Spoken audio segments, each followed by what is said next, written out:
سلام دوستان، چطورید؟ امروز از کانال گیمر. امروز اومدیم آموزش ساخت این در خفن رو به شما بدیم.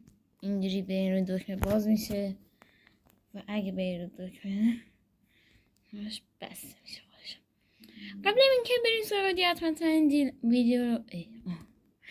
حتما ویدیو رو لایک کنین، چنل ما رو ساب کنین و اینکه لایک و ساب کردن اینجوری خیلی راحت. زنگوله بغل شفا کن که آخر ویدیو خفن داشته باشید. اینجوری نکنین، لایک، ساب، زنگوله، تموم شد. همینجوری.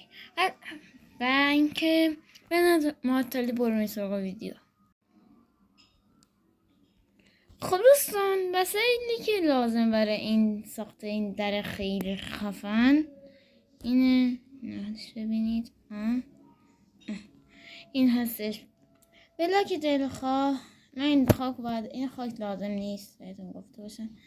این ردستون، شیشه، حالا هر شیشه دوست دارین، استیک بیستون، ردستون، بلاک دلخواه.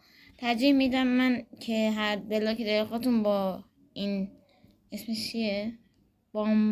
رسین نمیدونم، حالا هرچی با این دکمهاش یکی باشه قشنگتر میشه. خواستم شما باید یه فضای 2x3 میشه، ارتفاعش 2 تا باشه. آره 2x3 اینجوری میشه. بایستید نکنید این لحظه.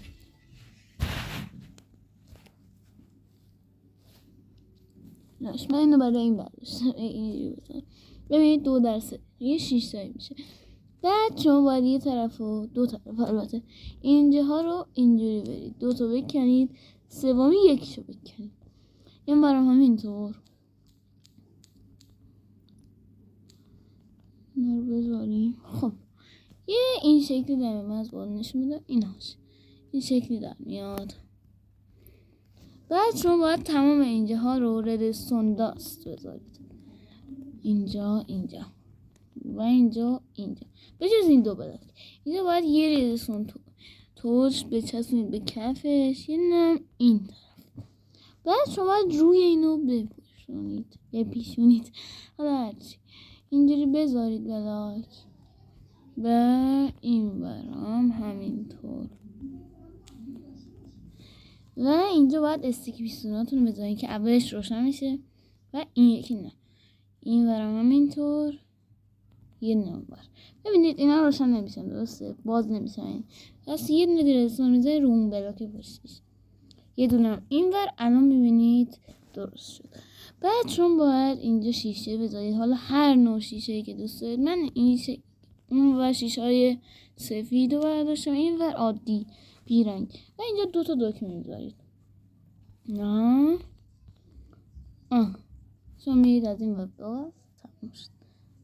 به همین آسونی این در پاساژتون ساخته شد. فقط شما اگه دلتون خواست میتونید اینجا روپوشونی‌هاش هم انجام بدید که این شکلی میشه. بایستید، هیچ اتفاقی نمیافته، خیالتون راحت.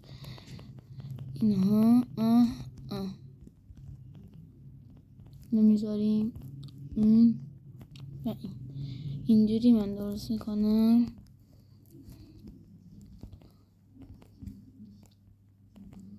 خب این هم از در قشنگ که اینجوری راحت باز میشه و بسته میشه.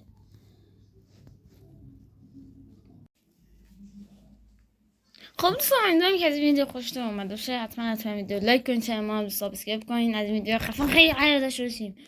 ببینید خیلی در خفنی هم بود. این مثلا برای خونه‌های بزرگ به درد میخوره دیگه، خیلی قشنگ بود. اگه از اینجور ویدیو دوست دارید ساب کنید، زنگوله هم فعال کنید، چون قرار از اینجور ویدیو خیلی زیاد بزنید تا یه ویدیو دیگه ساخت و ساز و فرم و اینا دیگه خفن. تا فرم و ساخت سازهای خفن دیگه. خداحافظ.